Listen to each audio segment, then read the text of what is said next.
Hai semuanya, balik lagi ke DC Movie, channel yang akan menceritakan sebuah film seru, menarik, menantang, menyeramkan, dan yang tentunya anti-mainstream.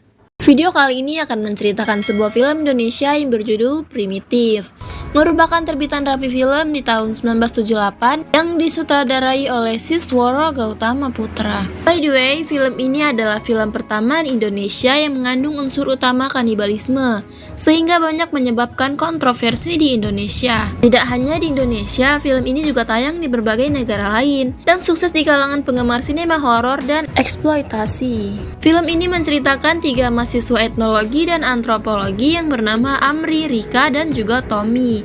Mereka sedang ambis-ambisnya melakukan penelitian untuk dijadikan bahan skripsi guys. Hingga mereka pun terpikirkan untuk melakukan penyelidikan ke daerah pedalaman. Dalam perjalanannya, ketiga mahasiswa dibantu oleh Bisma yang mengenali sebuah perkampungan di daerah pedalaman. Setelah sampai di sebuah perkampungan, ternyata tiga mahasiswa itu tidak puas dan ingin menyusuri daerah-daerah yang lebih dalam lagi. Di sana mereka bertemu dengan sekelompok kehidupan manusia primitif dan juga kanibal. Apa yang akan terjadi pada mereka? Ayo kita mulai ceritanya guys, enjoy!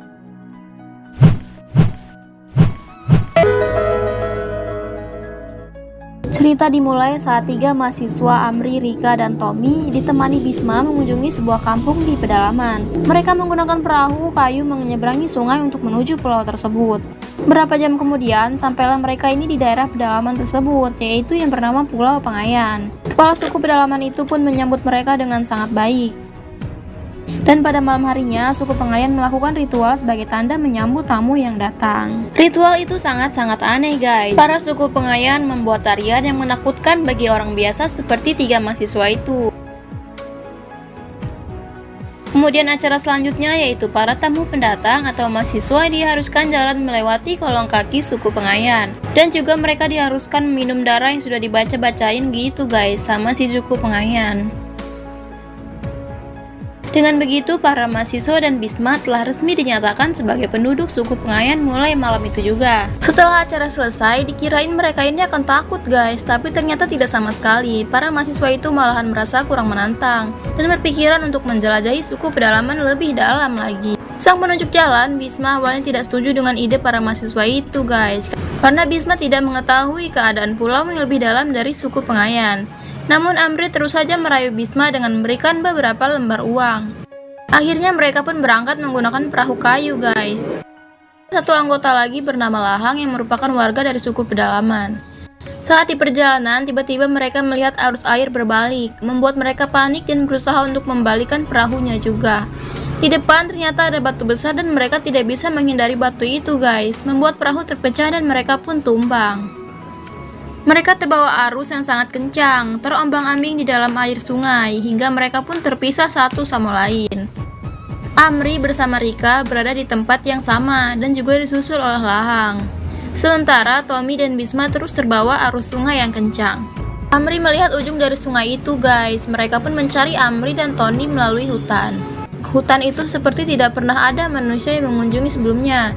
Di perjalanan, Amri melihat dirijan air, artinya pernah ada manusia yang datang. Amri mencari petunjuk lain dan benar saja ada seperti bekas perkemahan di situ. Perkemahan yang ditinggalkan begitu saja oleh pemilik kemah. Mereka menemukan sebuah buku. Dari buku itu diketahui bahwa perkemahan tertinggal itu adalah milik seorang profesor yang tidak pernah kembali atau hilang begitu saja. Lahang mengatakan mungkin profesor itu telah dimakan oleh sekelompok kanibal. Amri ingin terus mencari Tommy dan Bisma, tapi Rika mengatakan bahwa hari sudah malam. Jadi mereka beristirahat malam di perkemahan tersebut guys. Sementara Tommy masih hidup guys. Dia mengalami luka yang cukup parah. Dia pun berusaha untuk mencari teman-temannya. Tommy melihat seekor harimau besar sedang rebahan di hutan itu. Tidak sengaja Tommy memegang sebuah tulang, yang sepertinya itu adalah tulang manusia. Benar saja, dekat situ ternyata terdapat tulang manusia lainnya. Tommy melihat ada buku di samping tulang manusia itu. Isi dari buku adalah catatan seorang peneliti yang mengatakan bahwa teman-teman peneliti itu telah dimakan oleh sekelompok manusia kanibal. Keesokan harinya, Amri, Rika, dan Lahang kembali melanjutkan perjalanan mereka, menyusuri hutan rimba untuk mencari teman-temannya yang lain. Yang namanya juga hutan, para mahasiswa itu menjumpai ular yang berbisa. Lahang segera mengusir ular itu. Hal seperti ini adalah hal biasa bagi Lahang, karena Lahang adalah orang suku pedalaman Pengayan. Rika mengatakan sebaiknya mereka kembali saja karena telah masuk ke hutan terlalu dalam. Tapi Amri mengabaikan perkataan Rika, dia tetap saja ingin mencari teman-temannya. Mereka melihat sekelompok manusia primitif yang sedang membawa mayat manusia, guys. Mereka berpikir bahwa itulah sekelompok manusia kanibal yang diduga-duga selama ini, membawa mayat manusia ke dalam sebuah goa. Amri, Rika, dan Lahang mengikuti jalannya manusia kanibal. Di sebuah goa, ada banyak sekali bangkai manusia dan juga tulang-tulang manusia yang sudah tidak ada lagi dagingnya. Mereka semakin yakin bahwa inilah tempat tinggal para kanibal itu. Rika tidak sengaja menyentuh bangkai, guys. Bangkai manusia itu sudah membusuk dan banyak belatungnya. Lahang ketakutan melihat bangkai yang penuh belatung. Lahang berlari menjauhi gua itu. Amri dan Rika berlari mengejar Lahang, guys. Terjadilah aksi saling kejar-kejaran di dalam hutan itu. Ranting-ranting pohon yang sangat lebat pun mereka terjang. Lahang yang sangat ketakutan membuatnya berlari sangat cepat hingga hujan pun turun. Lahang terus berlari dan dia terkena jebakan, guys. Jebakan yang dipasang oleh manusia kanibal. Lahang mati seketika karena dadanya sudah menembus bambu runcing. Amri dan Rika melihat kejadian itu membuat Rika semakin gemeteran. Kelompok manusia kanibal ternyata juga melihat Amri dan Rika. Mereka pun mengepung Amri dan Rika, guys. Manusia kanibal itu sangat banyak, membuat Amri dan Rika sama sekali tidak berdaya. Manusia kanibal mengikat Amri dan Rika pada sebatang kayu, persis seperti pemburu yang mendapatkan mangsanya. Membawa mangsa ke goa tempat sekumpulan manusia kanibal berada. Ada banyak sekali manusia kanibal di goa itu. Mereka berkembang biak di dalam goa. Para manusia kanibal itu sangat senang mendapatkan manusia, guys.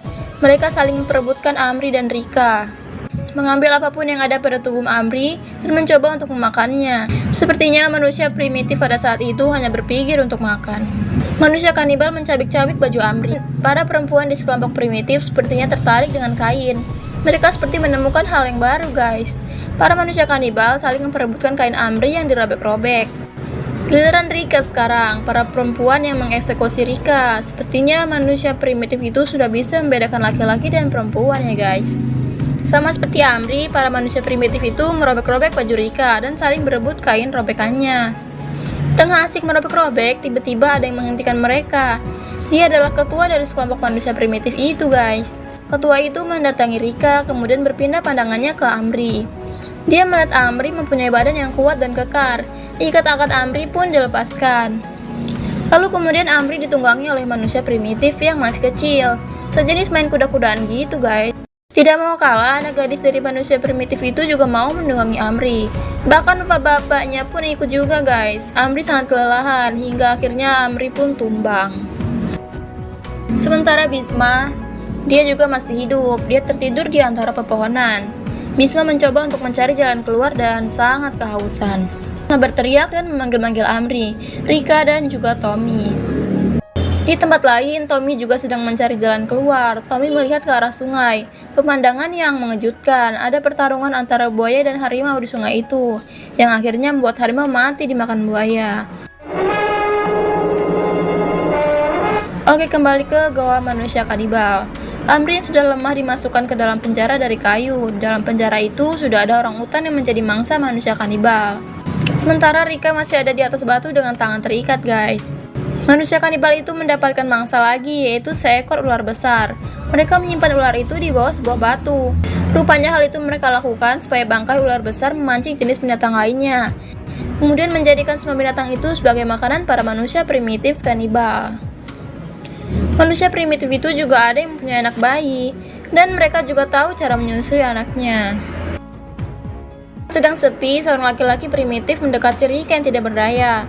Laki-laki primitif itu terlihat bernafsu dengan Rika. Dia menyentuh Rika dan juga hendak memperkaos Rika, guys. Rika teriak membuat Amri terbangun dan marah melihat kejadian itu. Para manusia primitif lainnya melihat kejadian itu juga. Ketua dari manusia primitif marah dan mendekati laki-laki yang mendekati Rika. Laki-laki itu pun kemudian dihukum dengan cara melemparkan batu besar ke kelaminnya sampai tewas. Sepertinya mereka sudah tahu itu tidak benar ya, guys. Lalu bagaimana dengan manusia sekarang? Oke, lanjut. Istri dari laki-laki itu pun menangis melihat suaminya yang tewas. Kesal dengan kejadian itu, ketua memerintahkan untuk mengurung Rika di tempat Amri dikurung. Keesokannya, para manusia kanibal kembali berburu. Mereka berburu buaya, guys. Mudah saja mereka menangkap buayanya untuk kemudian dibawa ke dalam goa. Mereka menusuk buaya itu dengan tombak, kemudian mengupas kulit buaya dengan batu, mengambil isi perut dari buaya itu, dan kemudian dibagi-bagikan untuk dimakan. Manusia primitif itu juga memberikan daging buaya pada Amri dan Rika. Meskipun lapar, Rika tetap tidak mau makan daging itu, sementara Amri yang sudah kelaparan pun memakan daging buayanya. Di sisi lain, Bisma sedang mencuci mukanya di sungai. Ada buaya yang sedang mengintai Bisma. Bisma tidak menyadari ada buaya yang mendekatinya. Tommy akhirnya menemukan Bisma. Dia melihat buaya yang ada di belakang Bisma, guys, dan memperingatkan Bisma. Namun sayang, buaya itu lebih cepat dari Bisma. Kaki Bisma tergigit dan ditenggelamkan oleh buaya. Akhirnya Bisma pun menjadi santapannya buaya. Mirisnya, Tommy menyaksikannya secara langsung kejadian itu. Kembali ke goa, Amri dan Rika menyempatkan untuk mengedukasi para perempuan primitif dengan membuat pakaian dari rotan. Tapi tidak berapa lama datanglah ketua yang membubarkan para perempuan primitif itu. Kembali lagi ke Tommy. Tommy melihat seorang perempuan primitif yang sedang hamil besar. Sepertinya perempuan itu sudah mau melahirkan, guys. Tommy mengikuti perempuan hamil itu, dan benar saja perempuan itu sedang bersiap untuk melahirkan di bawah pohon. Melahirkan seorang diri tanpa ada yang membantunya. Setelah anaknya lahir, perempuan itu pun bahkan memakan ari-ari sang anak, persis seperti induk kucing yang baru melahirkan anaknya. Kemudian masih berlumuran darah, perempuan itu membawa bayinya. Tommy mengikuti kemana perempuan itu pergi. Saat sampai, perempuan itu bertemu dengan kawanan primitif lainnya. Seperti ingin membersihkan anaknya, mereka menjilati darah yang menempel pada bayi itu. Sementara di dalam goa, manusia primitif mengeluarkan orangutan dari kurungan. Ternyata saat itu adalah giliran orangutan yang menjadi makanan mereka. Mereka memukul orangutan dengan kampak sampai mati. Melihat itu, Amri dan Rika semakin ketakutan, guys. Mereka menyadari bahwa setelah orangutan itu pasti adalah giliran mereka untuk dimakan. Amri terus mencari cara bagaimana bisa keluar dari tempat itu. Tiba-tiba dia melihat tulang yang cukup tajam, maka dengan itu dia merencanakan untuk kabur di malam harinya. Malam hari pun tiba, para manusia primitif telah tertidur. Amri dan Rika mengambil kesempatan untuk kabur. Dia memotong kayu dengan tulang yang ditemuinya tadi. Akhirnya mereka pun berhasil keluar dari kurungan. Kemudian berjalan keluar goa dengan sangat hati-hati. Tommy sudah ada di pintu goa dan melihat ada yang datang. Dia mengira itu adalah manusia primitif dan melemparkan batu, hingga akhirnya mereka saling menyadari bahwa itu adalah teman-temannya yang hilang. Akhirnya Amri, Rika, dan Tommy pun kembali bersama-sama, guys. Mereka segera untuk melarikan diri dari tempat itu. Setelah berjalan cukup jauh, akhirnya mereka pun dapat melihat ujung dari pulau itu. Mereka merasa sangat bersyukur, tapi tiba-tiba terdengarlah suara manusia primitif. Rupanya para manusia primitif kanibal mengikuti mereka. Kemudian terjadilah aksi saling kejar-kejaran.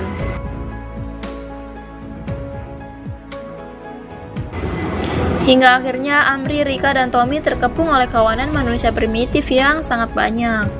Amri berani melawan, dia mencoba mengalihkan perhatian manusia primitif itu, sehingga Rika dan Tommy dapat keluar dari kepungan. Tapi salah satu dari manusia primitif menyadari kepergian Rika dan Tommy. Dia pun mengikuti Rika dan Tommy. Amri melawan manusia primitif hingga membuat salah satu dari kawanan itu terluka, dan kawanan lainnya jadi terfokus pada kawanan yang terluka. Amri mempunyai kesempatan untuk kabur. Amri segera pergi menyusul Rika dan Tommy, sementara Rika dan Tommy tertangkap oleh manusia primitif yang mengikuti mereka, melemparkan tombak dan mengenai dadanya Tommy. Amri akhirnya sampai dan melawan pria primitif itu, hingga akhirnya pria itu pun mati. Tommy dan Rika segera pergi membawa Tommy yang terkena tusuk, guys. Tommy kehilangan sangat banyak darah, membuatnya merasa putus asa. Tapi Amri dan Rika tidak mau meninggalkan Tommy. Mereka sekuat tenaga untuk keluar dari pulau itu, hingga akhirnya mereka menemukan sungai di mana mereka datang waktu itu. Sementara manusia kanibal sudah ada di belakang. Mereka segera menyeberangi sungai dengan susah payah, guys. Sampailah mereka di seberang pulau itu. Para manusia kanibal ternyata tidak lagi mengejar Amri, Rika, dan Tommy. Artinya saat itu manusia primitif ini sudah mengenal yang namanya batas teritorial, yaitu batas suatu wilayahnya. Amri dan Rika meninggalkan Tommy untuk menyiapkan perahu. Setelah selesai, mereka bertiga pun akhirnya menaiki perahu untuk pulang. Rika dan Amri sangat merasa lega karena akhirnya bisa selamat dari manusia kanibal, mengalahkan profesor terdahulu yang telah termakan. Namun Tommy, dia sangat lemas. Hingga akhirnya Tommy menghembuskan nafasnya di akhir perjuangannya, guys. Dan cerita ini pun berakhir. Terima kasih.